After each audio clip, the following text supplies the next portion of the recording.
Joana Vega was fascinated by mysterious places. She loved exploring old ruins, hidden caves, and dark forests.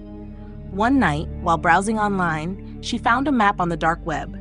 The map showed a secret path through a dense jungle that led to a place filled with magical creatures. No one had ever found that place before, but Joana decided to try. She packed a small bag and set off, following the map's winding lines. After 3 days of hiking under the hot sun and through tangled vines, Joana lost her way. The jungle grew thick, and she stumbled over roots. Finally, as dusk fell, she came upon an ancient, abandoned temple built from gray stones covered in moss. Joana stepped inside the dark hall. A single torch flickered near a carved statue of a guardian. Suddenly, a priest in flowing white robes appeared from a hidden alcove. His eyes were gentle but serious. "Who are you?" Joana asked, heart pounding. "I am Nival, keeper of this temple," he said softly. "Why have you come?" Joana held out the map. "I want to find the magical place of fairies, goblins, and other creatures. I found this map online." Nival studied the paper by torchlight. "I know of that place. Only those who can travel in their astral form may enter it." "Astral form?" Joana repeated, confused. "Yes," the priest nodded. "Your soul, your spirit, leaves your body and travels to another realm." "Great," Joana said. "Can you teach me how to do that?" "Yes, but it is dangerous," the priest said. "If the link between your physical and astral bodies breaks, you could die here." Joana shook her head. "I understand the risk. I still want to learn." Nival looked into her determined eyes. "Very well. I will teach you, but listen carefully." For weeks, Joana stayed in the temple. Each morning, Nival led her through deep meditation exercises. He taught her to focus on her breathing, then to imagine her spirit rising from her body. At first, Joana only saw bright colors and heard her heart thumping. But after days of practice, she felt weightless, her spirit lifting above her sleeping form. She opened her astral eyes and saw the temple's ceiling from above. "You have done well," Nival said one day as Joana floated above his head. "Now you are ready to journey to the magical place." That night, Joana sat cross-legged in the temple's center. She closed her eyes and breathed deeply, letting her spirit rise again. When she opened her astral eyes, the gray stones of the temple had vanished. In their place lay a glowing forest of blue mushrooms and silver trees. Creatures with wings flitted around her, a fairy with emerald wings, a small goblin wearing a leather vest, and a deer with golden antlers. Joana gasped. "I made it," she whispered. She spent days wandering among the fairies and goblins. She helped the goblins gather glowing berries and laughed with the fairies as they sang by moonlight. She felt happy and at peace. But one morning, Joana encountered a tall witch wearing a dark velvet cloak. The witch's silver hair flowed to her waist, and one sharp eye glowed with warning. "You are human," the witch said, voice sharp. "You do not belong here." Joana bowed her head. "Yes, but I mean no harm. I only wish to see your world for a few days." The witch's expression hardened. "Humans bring discord. They fight and wage wars for power. You carry your world's negativity with you." She pointed at Joana. "Leave now, or I will force you." "I'm sorry," Joana said. "Please allow me to stay. I promise I am not like other humans. I won't cause any problems." The witch shook her head. "No, you humans always cause problems. Your species is not peaceful. You must go." She raised her hand. Joana stepped back. "Please, I don't want trouble." The witch lunged at Joana. "You will leave my world," she screamed, shoving Joana's astral form with force. Joana resisted, pushing back. In the struggle, the witch lost her balance, slipped, and fell. Her head struck a stone with a dull crack. She didn't move, her dark cloak spreading around her. Gasps echoed from the fairies and goblins. They rushed forward, but it was too late. The witch's body lay motionless. She was dead. The creatures turned to Joana with angry eyes. A goblin stepped forward, bearing sharp teeth. "You killed her," he hissed. "Our guardian is dead.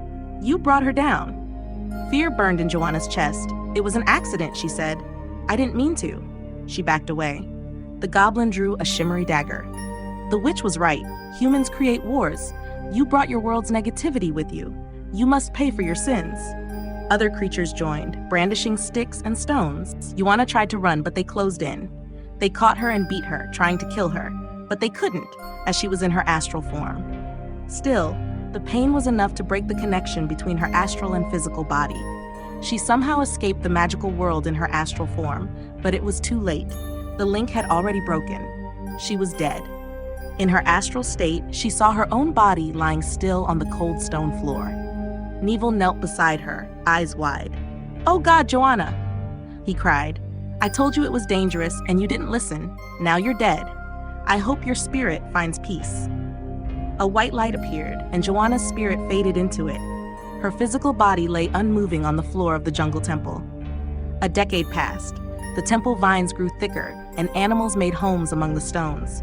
Joanna's body lay hidden, forgotten by the world. Nearly 10 years later, a young woman stepped into the jungle. Her name was Camila, Joanna's daughter. Camila had grown up with nothing but stories of her mother's courage and gentle heart. Now she was determined to find the temple where her mother had vanished.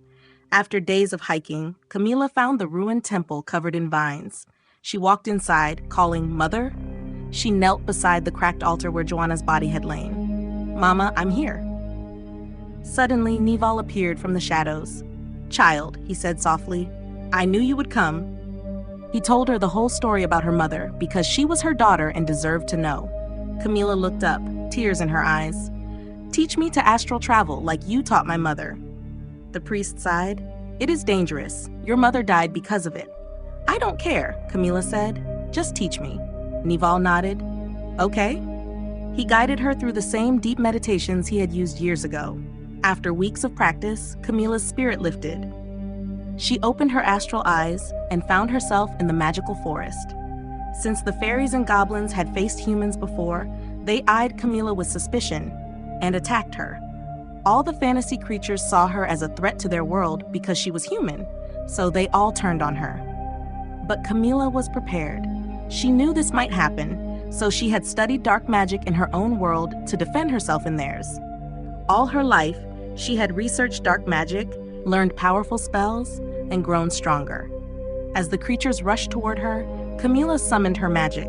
She clenched her fists, feeling a fierce heat rise within her. Lifting her spirit hands, she conjured blue fire. The flames roared through the fairy homes, burning their tiny houses. Goblins tried to fight back, but Camila's power overwhelmed them.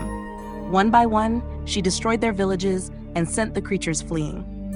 "Stop!" cried a small fairy child. The witch was right. Humans destroy everything. Camila froze, smoke curling around her. She saw the terrified faces of goblin children and fairies who had known only peace. Tears streamed down her spirit form. "No, this isn't right," she whispered. The memory of her gentle mother filled her heart. "Revenge made me blind. I became what the witch said, and I proved her right," Camila realized. "I have to stop. I have to be better." She closed her astral eyes and willed herself home. When she awoke on the temple floor, tears still clung to her cheeks. "I'm sorry," she whispered to her mother's resting place. "Revenge blinded me. I lost my way." Camila left the jungle temple and returned to her city. As she walked home, she thought of Joanna's kind smile and how things might have been different if Joanna had never ventured to that magical place. She vowed to honor her mother's memory by living gently, with compassion instead of anger. And though the jungle grew silent once more, Camila carried her mother's light in her heart, hoping to build a world of understanding where curiosity and kindness could guide every step. If you enjoyed this story, don't forget to like the video and subscribe to my channel for more thrilling tales. I also write novels in different genres like sci-fi, fantasy, and horror. If you'd like to check them out, click the link in the description below. Thank you for watching, and stay tuned for more exciting stories.